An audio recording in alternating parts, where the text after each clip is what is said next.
Salut à tous, Kwame Sport, j'espère que vous allez bien, peu importe l'heure et l'endroit où vous regardez cette vidéo.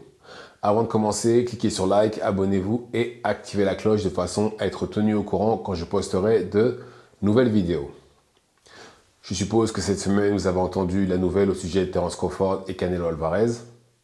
Pour ceux qui ne savent pas, les Saoudiens apparemment voudraient garder Terence Crawford actif après le 3 août prochain, puisqu'il y a déjà un premier combat avec les Saoudiens. Il combattra Israël Madrimov pour la ceinture WBA de la catégorie Super Welter.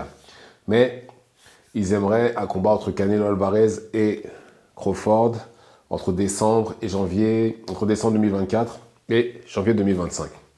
Et le monde de la boxe est en ébullition à cause de ça. Tout le monde ne pense qu'à ce combat-là. Pour eux, ça va arriver. On va avoir un champion incontestable 2 fois contre un champion incontestable 1 fois.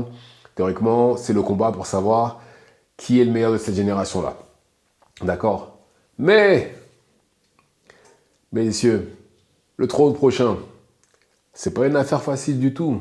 Je pense que les gens oublient qu'il y a Israël Madrimov sur le chemin de Terence Crawford et contrairement à l'opinion populaire, je ne pense pas que ce sera une promenade de santé. Absolument pas. Absolument pas. Alors déjà, c'est le plus gros puncher que Crawford va affronter depuis Mille Machines. Mais vraiment le plus gros puncher. Et Mille Machines a fait mettre Crawford à genoux. Ça n'a pas été compté pour des raisons inexpliquées. Mais normalement, il aurait dû être compté.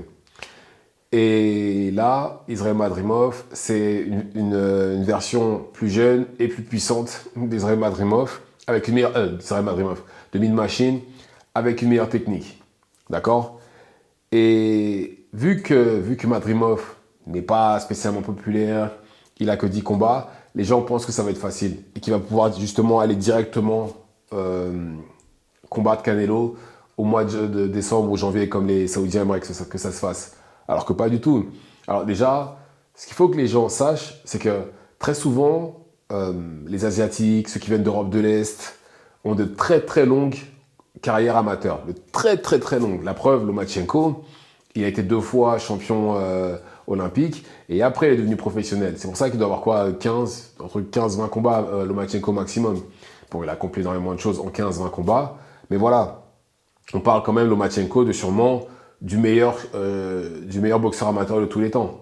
Et d'ailleurs, il faut aussi que les gens comprennent que être amateur en boxe, c'est pas comme être amateur au foot ou au basket. Parce que dans les sports comme le foot, le basket, etc., entre les amateurs et les professionnels, il y a un monde en termes de niveau. Il y a un monde. Ce qui se passe, c'est que on s'attend à ce que les professionnels dans le foot et autres sports populaires comme ça, que les professionnels aient un certain niveau, d'accord? Contrairement à l'anglaise, où c'est juste, la différence, c'est juste qu'on est payé quand on passe professionnel. C'est la seule différence, en fait. Et c'est pour ça que, contrairement à ce que les gens pensent, un amateur peut très facilement battre un professionnel. La preuve, Lomachenko, il est devenu, je crois, champion du monde en même pas 5 combats.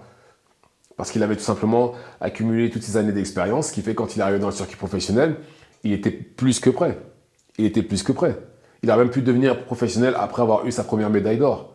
Enfin bref, tout ça pour dire que Israël Madrimov ne sera pas une promenade de santé. Très très gros puncher, excellent technicien. Et en plus de ça, Crawford, il faut ajouter qu'une activité. D'ici à ce qu'il combatte Madrimov, il y aura eu 1 an et quelques jours. Il a 36-37 ans.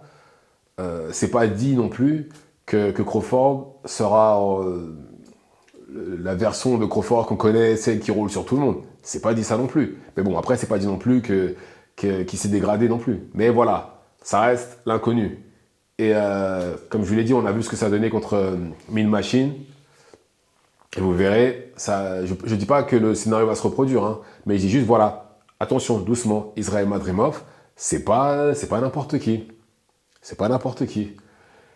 Et ça, moi, personnellement, ça ne me choquerait pas qu'Israël Madrimov gagne.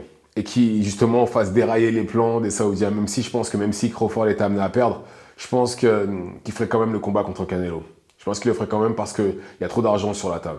Que ce soit pour les Saoudiens ou pour Crawford lui-même. Ou pour Canelo lui-même. Donc voilà.